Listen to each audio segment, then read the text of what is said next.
தொடர்கின்றன. கேரள மாநிலத்திற்கு செல்லும் தமிழக லாரிகள் தாக்கப்படுவதை நிறுத்த நடவடிக்கை எடுக்காவிட்டால் அம்மாநிலத்திற்கு லாரிகளை இயக்க மாட்டோம் என்று தமிழ்நாடு லாரி உரிமையாளர்கள் சங்கம் அறிவித்துள்ளது.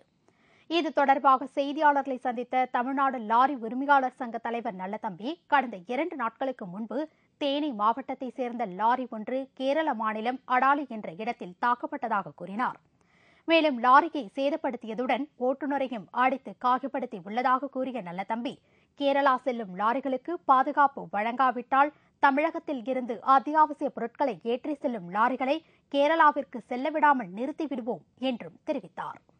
தமிழக அரசும் கேரள அரசும் தமிழகத்திலிருந்து செல்லுகின்ற அனைத்து லாரிகளுக்கும் தகுந்த பாதுகாப்பினை ஏற்படுத்தி தர வேண்டும்.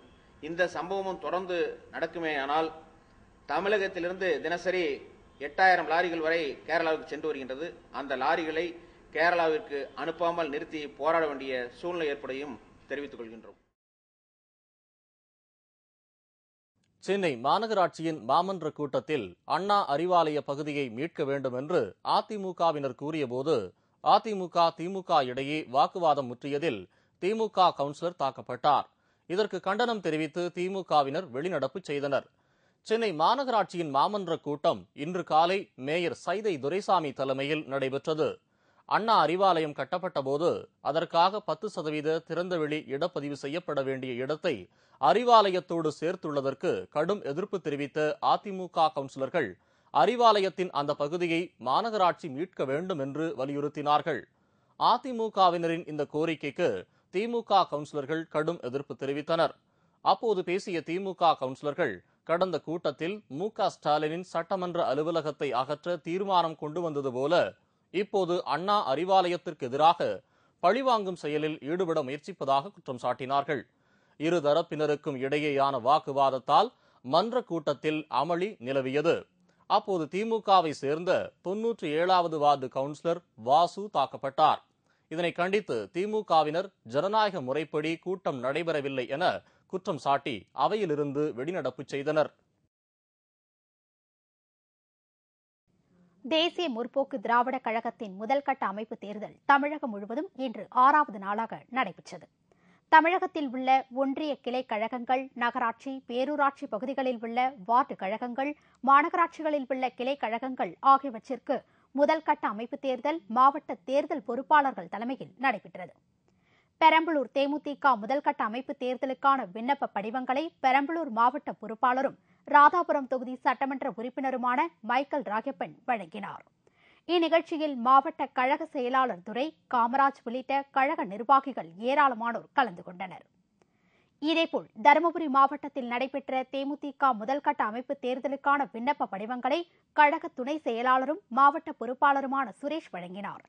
இந்நிகழ்ச்சியில் தருமபுரி சட்டமன்ற உறுப்பினர் பி. பாஸ்கர் உள்ளிட்ட தேமுதிக நிர்வாகிகள் பலர் கலந்து கொண்டனர். திருவண்ணாமலை மாவட்டம் ஆரணியில் தேமுதிக கிளைக்கழக அமைப்பு தேர்தலில் வெற்றி பெற்ற கிளைக்கழக நிர்வாகிகளுக்கு சான்று வழங்கும் நிகழ்ச்சி திருவண்ணாமலை வடக்கு மாவட்ட பொறுப்பாளர் என். கார்த்திகேயன் தலைமையில் நடைபெற்றது. இந்நிகழ்ச்சியில் திருவண்ணாமலை மாவட்ட தேமுதிக தேர்தல் பொறுப்பாளரும் மாநில மாணவரணி செயலாளருமான செந்துரேஸ்வரன் வெற்றி பெற்ற நிர்வாகிகளுக்கு சான்றிதழ்களை வழங்கி வாழ்த்து தெரிவித்தார். தேமுதிக முதல்கட்ட அமைப்பு தேர்தல் நாளையோடு முடிவடைவதையொட்டி ஏராளமான தொண்டர்கள் விண்ணப்ப படிவங்களை மாவட்ட தேர்தல் பொறுப்பாளர்களிடம் ஆர்வமுடன் வழங்கி வருகின்றனர். அருப்புக்கோட்டை அருகே சுமார் 8 டன் ரேஷன் அரிசி மூட்டைகளை கடத்திச் சென்ற 6 பேர் கைது செய்யப்பட்டனர். அருப்புக்கோட்டை காந்திநகர் நெடுஞ்சாலையில் காவல்துறையினர் வாகன சோதனையில் ஈடுபட்டிருந்தனர். அப்போது அந்த வழியாக வந்த லாரி ஒன்றை மடக்கி சோதனை செய்தபோது சுமார் 8 டன் எடை கொண்ட 160 ரேஷன் அரிசிகள் மூட்டைகள் கடத்திச் செல்லப்பட்டது தெரியவந்தது. இதையடுத்து லாரியை பறிமுதல் செய்த போலீசார் கடத்தலில் ஈடுபட்ட ஓட்டுநர் உட்பட 6 பேரை கைது செய்தனர். பறிமுதல் செய்யப்பட்ட ரேஷன் அரிசி மூட்டைகள் திருச்சி மணப்பாறை பகுதிக்கு கடத்த இருந்தது விசாரணையில் தெரியவந்தது. சென்னை வேளச்சேரியில் நடைபெற்ற இந்திய ஜப்பானிய நட்புறவு கருத்தரங்கில் ஏராளமான மாணவர்கள் பங்கேற்றனர். இந்திய ஜப்பானிய தூதரக உறவு தொடங்கி 60 ஆண்டுகள் நிறைவடைவதை முன்னிட்டு சென்னை வேளச்சேரியில் உள்ள தனியார் பள்ளியில் கருத்தரங்கு நடைபெற்றது. ஜப்பானிய தூதரகமும் ஜப்பானிய அறக்கட்டளை அமைப்பும் இணைந்து நடத்திய இந்நிகழ்ச்சியில் ஜப்பானை சேர்ந்த ஜனகா ஓரிகாமி கலந்து கொண்டு சொற்பொழிவாற்றினார். கருத்தரங்கில் ஏராளமான மாணவ மாணவிகள் மற்றும் ஆசிரியைகள் பங்கேற்றனர். பழனி அடிவாரத்தில் ஆக்கிரமிப்பு செய்துள்ள கடைகளை கோவில் தேவஸ்தானமும் பழனி நகராட்சியும் இணைந்து அதிரடியாக அகற்றியது. திண்டுக்கல் மாவட்டம் பழனியில் வருகிற பிப்ரவரி மாதம் 1ஆம் தேதி முதல் தைப்பூச திருவிழா நடைபெறவுள்ளது. இதனை முன்னிட்டு ஆயிரக்கணக்கான பக்தர்கள் தமிழ்நாடு முழுவதிலுமிருந்து பழனிக்கு பாத யாத்திரையாக வந்த வண்ணம் உள்ளனர். இந்நிலையில் பழனி அடிவாரத்தில் உள்ள சன்னதி வீதி, காந்தி மார்க்கெட், பேருந்து நிலையம் உள்ளிட்ட பகுதிகளை வியாபாரிகள் மற்றும் அரசியல்வாதிகள் ஆக்கிரமித்து கடைகளை நடத்தி வருகின்றனர். இதனால் கோவிலுக்கு வரும் பக்தர்களுக்கு இடையூறாக இருக்கும் என்பதால் கோவில் தேவஸ்தானமும் பழனி நகராட்சியும் இணைந்து காவல்துறை உதவியுடன் அவற்றை அகற்றும் பணியில் ஈடுபட்டனர்.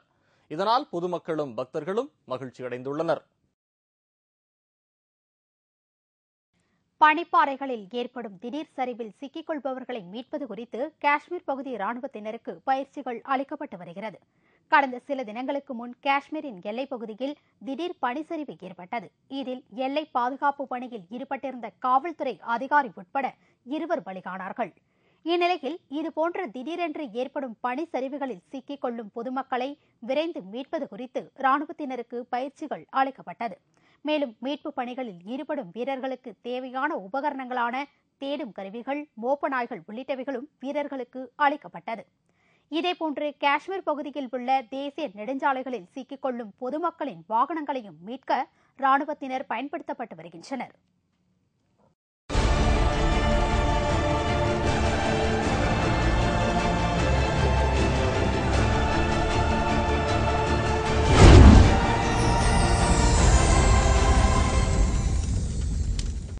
ஆச்சரியம், ஆனால் உண்மை. நாய் ஒரு நன்றியுள்ள பிராணி என்பார்கள்.